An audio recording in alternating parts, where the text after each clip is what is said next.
ព្រឹកនេះយុធាថៃបាញ់ប្លង់ចូលទីតាំងប្រជាជនស៊ីវិលកម្ពុជានៅសង្កាត់ចំនួន2ក្នុងក្រុងប៉ោយប៉ែតកម្ពុជាបានប្រកាសពីស្ថានភាពនៅតាមបន្ទាត់ព្រំដែនកម្ពុជាថៃនៅព្រឹកថ្ងៃអង្គារនេះដោយបញ្ជាក់ថាយុធាថៃនៅតែបន្តធ្វើសកម្មភាពបាញ់ប្រហារចូលទីតាំងប្រជាជនស៊ីវិលកម្ពុជានៅយុទ្ធភូមិភាគទី5ក្នុងភូមិសាស្ត្រក្រុងប៉ោយប៉ែតខេត្តបន្ទាយមានជ័យនាថ្ងៃទី23ខែធ្នូឆ្នាំ2025លោកជំទាវឧត្តមស្នេហ៍ឯកម៉ាលីសុជាតាអ្នកនាំពាក្យក្រសួងការពារជាតិបានឲ្យដឹងថានៅវេលាម៉ោង8:01នាទីយុធាថៃបានបាញ់ប្លង់ចំនួន2គ្រាប់ក្នុងភូមិសាស្ត្រប៉ោយប៉ែតមួយគ្រាប់ធ្លាក់នៅសង្កាត់អូរស័យនិងមួយគ្រាប់ទៀតធ្លាក់នៅសង្កាត់នៃខេត្តបន្ទាយមានជ័យយ៉ាងណាមិញកងកម្លាំងកម្ពុជាបាននឹងបន្តតាមដានយ៉ាងយកចិត្តទុកដាក់និងឈរជើងយ៉ាងរឹងមាំមោះមុតនិងប្រុងប្រយ័ត្នខ្ពស់ជានិច្ចដើម្បីការពារបរណភាពទឹកដីរបស់កម្ពុជាដោយមិនងាករាយជាដាច់ខាតសូមរំលឹកជូនដែរថាតាមរបាយការណ៍របស់ក្រសួងមហាផ្ទៃ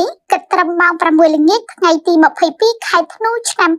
2025ប្រជាជនស៊ីវិលកម្ពុជាចំនួន21នាក់បានស្លាប់បាត់បង់ជីវិតនិងចំនួន83នាក់ទៀតរងរបួសដោយសារអំពើឈ្លានពានរបស់យុធាថៃតាមរយៈការប្លង់និងទម្លាក់គ្រាប់តូចធំគ្រប់ប្រភេទចូលតំបន់ស៊ីវិលកម្ពុជាដែលអាចមានជនភៀសសកលឡើងទាំងនៅក្នុងខេត្តរងការឈ្លានពាននិងខេត្តផ្សេងទៀតសរុបចំនួន544,703នាក់រួមទាំងជនចាស់ជរាស្ត្រីនិងកុមារតូចៗកំពុងរងទុក្ខបន្ទាប់ពីបង្ខំចិត្តចាក់ចោលផ្ទះសម្បែងនិងសាលារៀនកិច្ចពីគ្រាប់កាំភ្លើងគ្រាប់ប្លង់តូចធំនិងការទម្លាក់គ្រាប់ពីយន្តហោះ F-16 របស់ថៃមិនត្រឹមតែប៉ុណ្ណោះអំពើឈ្លានពានដ៏សាហាវយង់ឃ្នងរបស់ភាគីថៃមកលើដែនអធិបតេយ្យភាពកម្ពុជាបានបំផ្លិចបំផ្លាញហេដ្ឋារចនាសម្ព័ន្ធរូបវន្តស៊ីវិលនិងការខូចខាតទីតាំងស៊ីវិលកម្ពុជារួមមានផ្ទះប្រជាពលរដ្ឋជាច្រើនក្នុងសាលារៀនមណ្ឌលសុខភាពផ្សារបង្គោលអន្តរទូរស័ព្ទប្រាសាទបុរាណមួយចំនួនវត្តអារាមអគារកុយនិងរដ្ឋកោអគារឯកជនអគាររដ្ឋ